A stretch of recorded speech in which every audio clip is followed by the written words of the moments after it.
네. 뭐 신냉전이라는 표현들을 많이 사용하죠. 예. 뭐 영어로 얘기하면 그 뉴 콜드워, 그죠? 새로운 냉전, 이란 거고. 그럼 이제 우리가 신냉전이 뭐냐? 이걸 좀 따져보려면 그 이전에 있었다라고 하는 냉전이 도대체 뭐냐? 뭐 이런 걸 좀 이해를 할 필요가 있겠죠. 근데 냉전이란 말 자체가 사실 좀 앞뒤가 안 맞는 말입니다. 왜냐면 이게 이제 그 콜드워잖아요. 그렇죠. 예, 차가운 전쟁이에요. 그죠? 뭐 굳이 번역을 하자면 그 차가운 전쟁을 이제 한자로 표현한 게 냉전인데, 근데 전쟁은 차가울 수가 없지 않습니까? 그렇죠. 예? 뜨겁죠. 엄청난 그 무기들이 그 뿜어내는 화염들, 그리고 또 치열한 교전, 그리고 그 속에서 사람들이 지게 되는 그 아비역경 같은 비명 소리들, 이런 거 생각하면 굉장히 시끄럽고 뜨거운 것이 전쟁인데, 냉전은 차가운 전쟁을 얘기하는 것이죠. 그래서 이건 사실 좀 이렇게 뭐랄까 그 사회과학적인 개념이라기보단 좀 문학적인 상상력이 동원돼서 만들어진 표현이다, 이렇게 말씀을 드릴 수 있을 것 같아요. 그래서 냉전이라고 하는 표현을 처음으로 사용한 사람이 그 여러분들도 잘 알고 있는 그 조지 오웰, 예, 뭐 동물농장, 또 1984년 이런 어떤 소설을 통해서 국내에도 잘 알려진 영국의 작가인 조지 오웰이 냉전이라는 표현을 처음 만들어냈습니다. 예, 이제 그 표현을 처음 사용한 게 1945년도 10월달에 한 신문에 기고를 통해서 그런 취지로 얘기를 하죠. 예. 이제 세계는 그 수초 만에 수백만의 사람들을 몰살시킬 수 있는 무기를 가진 거대한 슈퍼파워들이 경쟁하는 사회, 경쟁하는 그런 상황. 그런 세계에서는 대규모의 전쟁은 없겠지만, 영원히 평화가 없는, 즉 냉전을 그 대가로 지불해야 될 것이다라고 칼럼을 썼어요. 예. 전 그 칼럼을 그때는 제가 뭐 태어난 게 한참 전이었지만 나중에 그 칼럼을 읽으면서 정말 대단한 사람이구나라는 걸 좀 느끼게 됐습니다. 왜냐하면 그 이후 인류 역사는 그 조지 오웰의 예언처럼 돌아가게 됐던 거죠. 그럼 조지 오웰이 말한 그 수천만의 수백만의 사람들을 몰살시킬 수 있는 무기란 뭘 얘기하는 걸까요? 핵무기 아닌가요? 그렇죠, 핵무기죠. 네. 그죠? 예. 그리고 그 칼럼을 쓰기 불과 2달 전에 미국이 그 일본의 항복을 받아낸다라는 명분으로 히로시마 나가사키에 2발의 핵폭탄을 떨어뜨려서 수십만 명이 순식간에 목숨을 잃지 않았습니까? 예, 그래서 이 무시무시한 무기를 목도를 하면서 이건 곧 소련도 가지려고 할 거다. 그러면 이제 두 개의 슈퍼파워 국가들은 바로 미국과 소련을 의미하는 거죠. 예. 근데 이 미국과 소련은 그런 핵무기뿐만 아니라 미국은 뭐 자본주의의 맹주였고, 소련은 그 1917년에 러시아 혁명을 통해서 그 제정 러시아에서 그 사회주의 소비에트 국가로 바뀌지 않았습니까? 예, 그래서 이제 이 또 자본주의와 사회주의의 대결이라고 하는 또 이념과 체제 경쟁, 이것까지 이제 맞물리게 되는 것이죠. 예. 그리고 이제 그 자본주의도 그렇고 사회주의도 그렇고, 이거는 이제 뭐랄까 그냥 일국 차원의 그 이념이나 체제에 머무는 것이 아니고, 이거는 하나의 이제 뭐 인류가 지향해야 될 그 지구지수란 선이다, 이런 어떤 인식들을 갖고 있으니까 자본주의 사회는 또 자본주의를 세계적으로 확대하려고 하고, 또 사회주의는 사회주의를 또 확대하려고 하고, 그죠? 이런 움직임이 나타나게 되니까, 그러니까 이른바 이제 그 세력권 경쟁이 또 굉장히 중요해집니다. 그래서 우리가 냉전이라고 하는 걸 이해할 때는 크게 한 세 가지. 그러니까 자본주의 대 사회주의의 대결이라고 하는 측면. 그 다음에 인류 절멸의 무기는 핵무기라고 하는 이 절대 무기를 둘러싼 경쟁. 그 다음에 가능한 자기 편을 많이 만들겠다라고 하는 세력권 경쟁. 이 이제 세 가지 축으로 이것이 이제 서로 맞물리면서 이제 이루어진 것이 바로 냉전이다라고 이렇게 좀 생각해 볼 수 있겠죠. 네. 근데 그 냉전이 대체로 이제 1989년도가 되면 그 냉전의 상징이었던 베를린 장벽이 무너지죠. 그죠? 예. 그리고 그 이후에 독일이 통일되게 되고, 그리고 그때 또 미국과 소련의 지도자가 그 만나서 냉전 종식을 선언합니다. 냉전 종식을 선언하고, 그 냉전 종식 선언을 전후해서 또 다양한 핵무기, 감축, 군축 조약들이 또 활발하게 또 이제 전개가 되죠. 그리고 또 그 동유럽을 중심으로 한 많은 사회주의 국가들이 체제 전환을 하게 되죠. 예. 그래서 이제 1989년, 1990년을 전후해서 냉전이 사실상 종식되게 되는데, 근데 그 이듬해인 1991년도 12월달에 소련이 몰락하게 되죠. 그래서 소련 연방이 해체됩니다. 예. 이게 이제 해체가 되니까 이 냉전 종식이라고 하는 부분이 승패의 관점으로 바뀝니다. 그래서 이듬해 이제 미국 대통령이었던 조지 H.W. 부시는 냉전은 끝난 것이 아니라 미국이 이긴 것이다 라고 선언을 합니다. 예, 냉전은 끝난 것이 아니라 미국이 이긴 것이다 라고 선언을 합니다. 그럼 승자가 있으면 패자도 있을 거 아니에요. 그죠? 예, 승자가 있으면 패자도 있게 되는데 그때 그 얘기를 듣고 이를 부득부득 갈았던 사람이 있어요. 예. 이 KGB 고위 관료로 이 이제 격변의 역사의 현장에 있던 한 사람이 이를 부득부득 갑니다. 그 나중에 한번 두고 보자. 예? 예. 그 사람이 바로 누굽니까? 블라디미르 푸틴 대통령이죠. 러시아 대통령입니다. 예. 그래서 이 푸틴의 기본적인 세계관은 20세기 최대의 지정학적 사건, 최악의 지정학적 사건은 소련의 몰락이다. 그리고 소련이 몰락하면서 미국이라고 하는 단일 패권. 그러니까 냉전 시대는 이제 또 보면 양극 체제잖아요. 양극 체제인데 한쪽이 무너지면서 미국의 그 단일 패권 시대가 도래한 것을 20세기 최악의 지정학적 사건으로 규정을 하면서 이 미국의 단극 체제를 극복하겠다.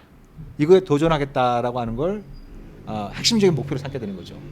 그래서 이제 최근 좀 논란이 되고 있는 또 지구촌에 관심을 끄고 있는 그 러시아의 우크라이나 침공 같은 경우에도 러시아와 우크라이나의 양자 관계, 양자 관계에서 비롯된 측면보다는 아까 말씀드린 것처럼 미국은 이제 그 냉전에서 자신들이 이겼다라고 하는 이제 그 승리의 샴페인을 터뜨렸잖아요. 예. 근데 서로 이제 협의를 통해서 냉전을 종식할 때는 그런 그 미국이나 이 서방 국가들이 당시 소련한테 계속 약속을 했습니다. 나토 즉 북대서양 조약기구는 단 1인치도 동진하지 않겠다. 라고 약속을 했었죠. 뭐 수십 차례에 걸쳐서 그렇게 약속을 했습니다. 네, 그건 이제 그 비밀 해제된 각국의 외교 문서를 통해서 확인을 할 수 있는 건데요. 근데 미국이 이제 냉전은 소련과 협의하에 종식된 것이 아니라 자기들이 이긴 거다라고 이제 생각을 하면서 그러면서 이제 방금 전에 말씀드렸던 나토 동진을 하지 않겠다는 약속을 깹니다. 예. 그래서 이제 굉장히 거침없이 소련의 바로 이제 문 앞까지 나토가 그 확대되는 과정을 밟게 되고 러시아는 여러 차례 이제 경고장을 날렸죠. 예, 예. 니들이 옛날에 얘기한 거 왜 화장실에 들어갈 때하고 나올 때하고 얘기가 달라지냐? 막 이러면서 이제 좀 여러 차례 경고를 했는데 그게 이제 잘 먹혀 들어가지 않은 상황에서 결국 푸틴은 이런 어떤 상황에서 본인이 갖고 있던 그 신념, 즉 미국의 단극 체제를 혁파하겠다라고 하는 어떤 본인의 그 신념을 좀 투영시키는 방식으로 우크라이나 침공을 강행했다고 볼 수 있는 거죠. 그러면 이제 그게 뭐 우크라이나나 러시아의 문제뿐만 아니라 미국은 뭐 그 어쨌든 그 냉전에서 이겼다 우리가 어쨌든 내 뒤로 줄을 서라 이거를 좀 더 확장해 나가는 과정에 있는 게 좀 신냉전의 모습인가요?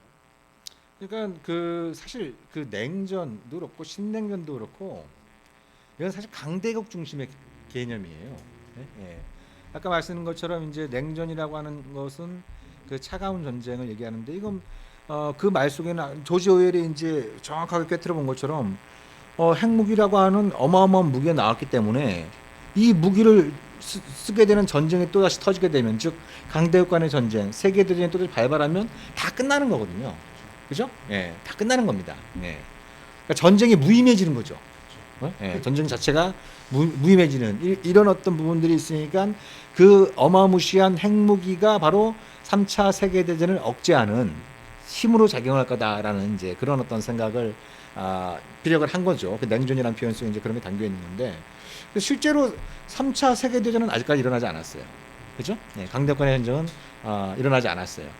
그렇지만 냉전 시대만 하더라도 강대국 간의 전쟁은 없었지만 우리가 뭐 잘 아는 뭐 이런 한국 전쟁도 있었죠, 베트남 전쟁도 있었죠.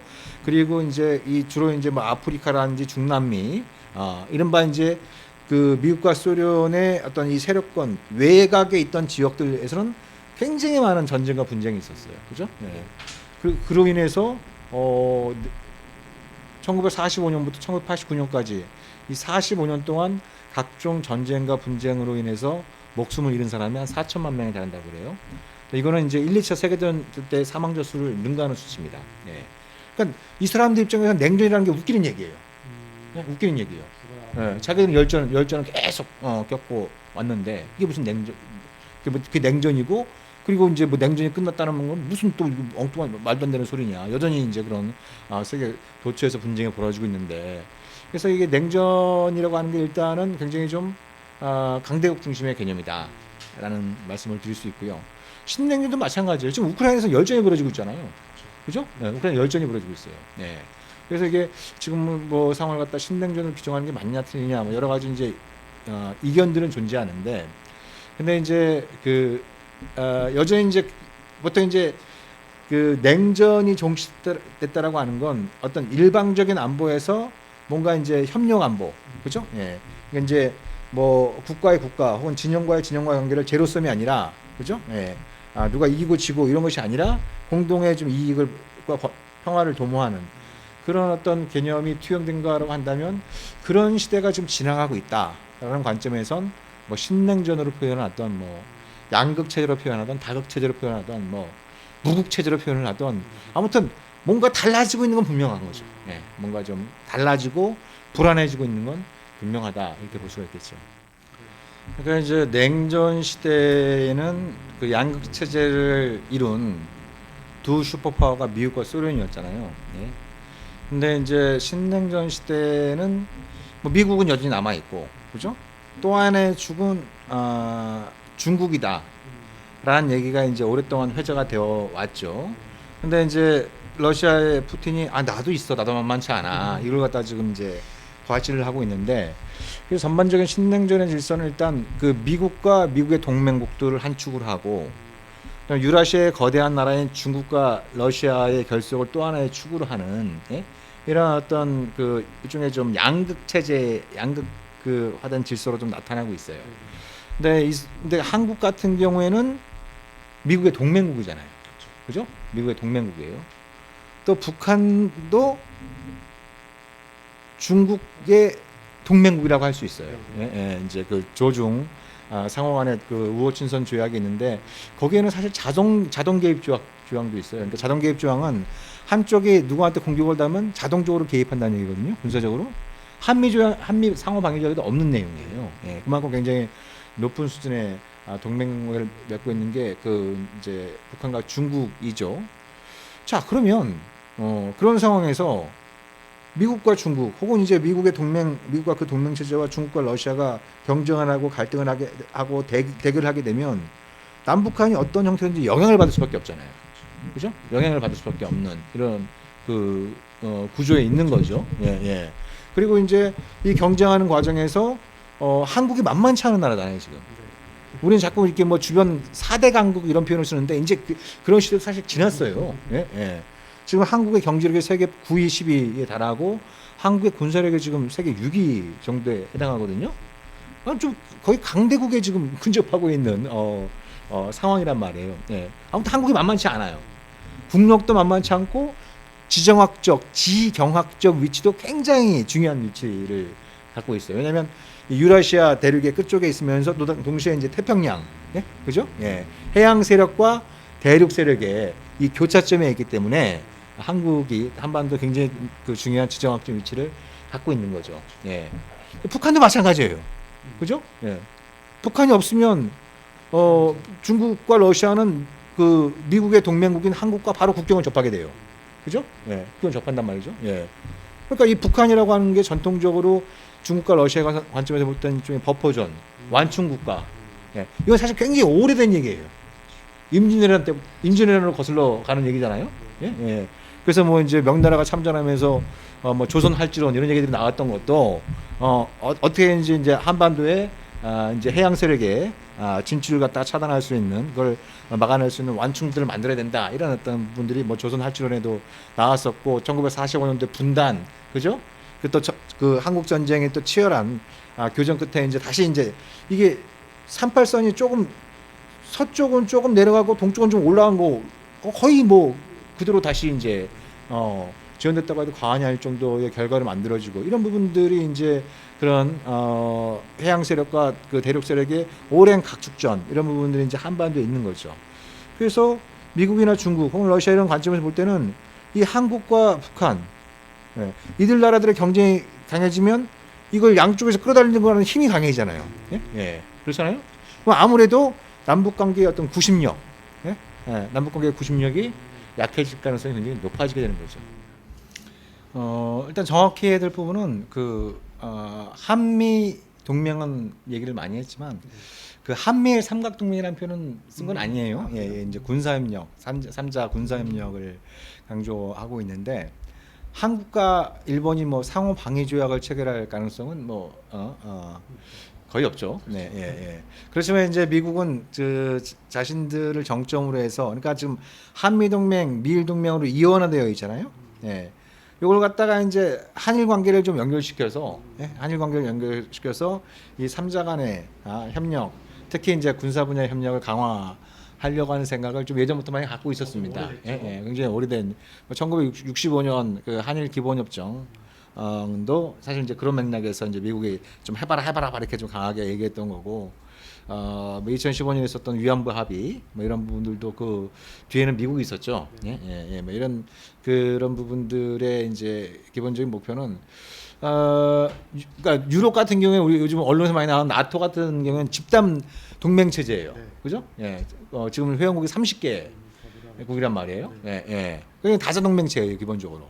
다자 동맹체인데 아시아에서는 이제 양자 동맹으로 되어 있잖아요. 뭐 한미 동맹, 미일 동맹, 또 미국, 호주 동맹, 또 뉴질랜드 뭐 이렇게 이런 형태로 이렇게 이제 양자 구조로 짜여 있다 보니까 이걸 갖다가 좀 뭔가 유럽과 비슷하게 좀 이렇게 다자화하는 그래서 뭐 이제 뭐 쿼드도 얘기가 나오고 뭐 오커스도 얘기가 나오고 뭐 이런 부분들이 좀 있었죠. 근데 가장 중요한 한국이 여기는 안 들어가 있는 거예요. 한국 안 들어가 있는 이런 그 상황에서 이제 한미일 사실상의 군사 동맹에 준하는 그런 형태의 군사 협력을 계속 요구를 해왔고 또 우리 대통령을 비롯한 정부에 계신 분들이 미국을 너무 좋아하시는 것 같아요. 너무 좋아하시는 것 같아갖고 대체로 이제 미국이 뭘 하자고 하면 또 뭐 해달라고 얘기를 하지 않더라도 뭐 알아서 더 해주려고 하는 이런 좀 움직임들 좀 보이는 것 같아요. 거기에는 기본적으로 뭐 이제 북한의 핵 능력 자체가 이게 뭐 굉장히 좀 강해지고 있다라는 위협 인식이 있고 그리고 이제 이웃 나라인 중국이 갈수록 강해지고 있는데 중국이 이렇게 좀 계속 그 강해지면 앞으로 어떻게 나올 것인가 뭐 이런 어떤 막연한 좀 두려움도 있고 뭐 이런 부분들이 있다 보니까 북한을 또 혼자 상대할 수 없고 그렇죠? 중국은 말할 필요도 없고 그런데 이 한미일 세 나라가 공유하고 있는 것이 북한은 명시적인 적으로 그죠? 또 중국은 또 잠재적인 위협으로 뭐 이렇게 특히 이제 미국 같은 경우에는 치열한 경쟁 대상으로 바라보고 있으니까 이들 세 나라가 힘을 결집을 해서 작게는 북한, 크게는 중국 혹은 러시아 이런 나라들을 상대해 보자 뭐 이런 그 취지를 갖고 있죠. 근데 기본적으로 동맹은 그 공동의 적에 기반을 둔 개념이에요. Common enemy, 그죠? 근데 태평양 건너에 있는 미국은 뭐 북한, 중국, 러시아 이런 나라들하고 이런 나라들을 적으로 간주해도 뭐 자기들이 먹고 사는데 뭐 큰 지장이 없을 수 있다고 생각할 수 있어요. 그죠? 멀리 떨어져 있으니까, 그죠? 근데 우리는 북한하고 휴전선을 맞대고 있고, 그죠? 중국과는 뭐 서해 넘으면 바로 이제 또 중국이고, 그죠? 그리고 이제 미국과 일본을 합친 것보다 더 큰 무역 상대국이고, 러시아도 굉장히 근접해 있는 그 나라이고. 그럼 이들 세 나라를 갖다가 적으로 돌리는 게 과연 우리의 안전과 우리의 번영에 부합하는 접근이냐? 예? 예. 이런 좀 근본적인 의문이 가능해지는 거죠. 예? 예. 그런 부분들에 대한 어떤 그 뭐 어렵지 않게 생각할 수 있는 그 의문일 텐데 안타깝게도 지금 정부는 그런 것들에 대해서 별로 이렇게 개의치 않는 그런 것 같아요. 걱정이죠, 그것도. 예. 그러니까 이게 그 대외 정책, 특히 대북 정책은 북한을 상대로 한 정책이지만 이건 또 우리 내부 정치와도 굉장히 긴밀히 연결되어 있는 거죠. 굉장히 오랫동안 긴밀히 연결되어 있어요. 예. 그래서 좀 그 윤석열 후보자가 대통령 당선됐을 때 좀 걱정거리 중에 하나는 일단 북한 관련 이슈를 좀 국내 정치적으로 이용하려고 하는 그런 과거의 어떤 좀 이렇게 그 좀 안 좋은 습관, 이런 안 좋은 관성이 다시 또 재발하는 게 아닌가, 뭐 이런 좀 했었어요. 실제 지금 하고 있잖아요. 뭐 서해 최근에 그 비서 사건도 그렇고 최근에 두 명의 그 이제 뭐 탈북자인지 네. 뭐 살인범인지 아무튼 뭐 여러 가지 설왕설래 얘기들이 있습니다만 뭐 북한에서 이제 여러 명의 사람을 살해하고 남쪽으로 이렇게 넘어왔던 넘어온 것이 아니라 이제 납포된 거죠. 이런 부분들을 다시 이제 다 들춰내면서 굉장히 좀 극단적인 표현들을 많이 사용을 하죠. 뭐 남북 정상회담을 위해서 뭐 북한에 재물을 바친 거다라는 뭐 이런 어떤 극단적인 표현까지 동원을 하고 있는 거죠. 그래서 보면은 뭐 권영세 통일부 장관 같은 경우에는 그 인사청문회 때 대북 정책은 이어달리기다 이런 그런 표현을 했었죠. 그래서 전임 정부에서도 좀 그 계승하고 발전시킬 만한 정책들은 그렇게 하겠다라는 취지로 해석이 됐는데 이건 이어달리기는 고사하고 바톤을 넘겨받아서 거꾸로 달려서 이제 바톤을 넘길 사람을 갖다가 패려고 하는, 두들겨 패려고 하는 그런 모습을 보이고 있는 거죠. 이렇게 되면 대북 정책의 추진력이 생길 수가 없습니다. 기본적으로 생길 수가 없고, 그리고 뭐 지금 그 윤석열 정부에서 담대한 계획 뭐 이런 것도 거론을 하고 있어요. 그래서 뭐 북한이 비핵화에 관해서 긍정적인 조치를 취하면 뭐 북한 경제를 엄청나게 발전시켜주겠다. 과거 이명박 정부 때 그 비핵 개방 3천에서 이제 뭐 물가 상승률을 생각해서 비핵 개방 5천을 부르려고 하는 건지 그게 다 뭐 부질없는 소리였다라는 게 이미 과거에 입증이 됐는데 다시 이제 그런 얘기를 꺼내고 있고 또 그런 얘기만 꺼내기가 좀 민망했는지 북한이 비핵화의 필요성을 느낄 정도로 확실히 이제 안보 우려를 해소하겠다. 뭐 그런 얘기도 해요. 근데 지금 문재인 정부 때는 좀 뭐 군사훈련을 하더라도 좀 조용히 했던 걸 갖다가 요즘 이제 떠들썩하게 막 하고 있고 또 8월 달에는 이제 보통 3월 달하고 8월 달에 세계 최대 규모의 연합훈련이 실시가 됐었는데 근데 이제 문재인 정부 때 그때 미국 대통령 도널드 트럼프가 한미연합훈련 안 하겠다 뭐 이렇게 얘기하지 않았습니까? 그러면서 이제 좀 그 대규모 야외 실기동 훈련은 축소가 되고 주로 이제 컴퓨터 시뮬레이션 그 지휘소 훈련 중심으로 실시가 됐었는데 이걸 다시 이제 옛날처럼 대규모 그 기동 훈련도 하겠다. 그리고 뭐 오늘 또 뭐 그 4세대 이지스함도 진수식을 하고 또 뭐 각종 무기들을 첨단 무기들을 도입하겠다, 개발하겠다 이런 계획들을 계속 내놓고 또 한미 동맹도 강화하고 또 한미일 3자 군사훈련도 하고 군사협력도 강화하고 뭐 이렇게 하면서 북한의 안보 우려를 해소해주겠다. 이게 앞뒤가 맞는 얘기인지 잘 모르겠어요, 저는. 이미 낙제 전술을 맞았던 정책들을 다시 이제 꺼내고 있는 거죠. 예전에 뭐 이명박 박근혜 정권에서 했던 실패한 정책이라고 저는 생각이 좀 드는데. 근데 이제 문재인 정부 때도 뭐 우리가 여러 가지 평가도 가능하겠지만 문재인 정부 때 한반도 평화 프로세스가 결과적으로 실패한 가장 중요한 이유는 국방 정책과 대북 정책이 따로 놀았기 때문이에요. 사실 한반도 문제의 핵심은 군사 문제입니다. 핵 문제도 마찬가지예요. 기본적으로 군사 문제예요. 그렇죠?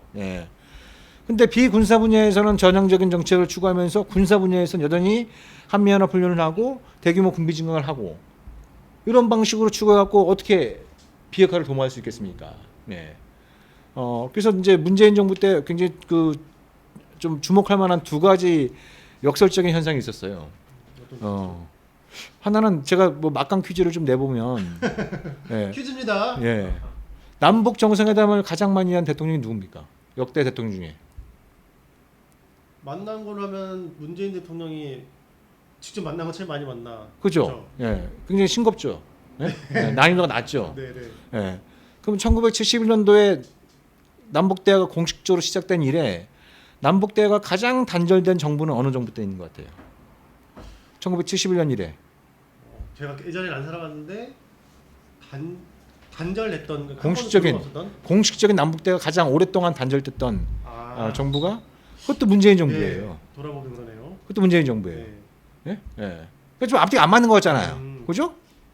그리고 또 하나 그 주목할 만한 역설적인 상황은 문재인 대통령의 대선 공약에서 가장 잘 지켜진 분야가 뭐냐면 국방비를 GDP 대비 2.4%에서 2.9%를 올리겠다라고 하는 게 그나마 가장 잘 지켜졌어요. 거꾸로 가장 잘 안 지켜진 대선 공약이 대북 정책입니다. 예? 예. 예? 예. 근데 이거는 우연의 일치가 아니라는 거예요. 우연의 일치가 아니라는 거예요. 그 핵심적인 문제는 국방 정책과 대북 정책이 따로 놀았기 때문이에요. 예? 예. 예. 그래서 이런 문제들을 좀 뭐 윤석열 정부가 뭐 고칠 것까지는 기대하지 않았지만 그래도 더 그러니까 아까 말씀드린 것처럼 뭐 이어달리기를 해갖고 바톤을 뭘 이어받아야 될지도 제대로 판단을 못했고 오히려 문재인 정부가 좀 뭐 제가 판단하기에는 잘못했던 부분을 갖다 이어받아갖고 더 세게 달리겠다 뭐 이런 쪽에 접근을 취하고 있으니까 좀 여러 가지 걱정이 드는 거죠.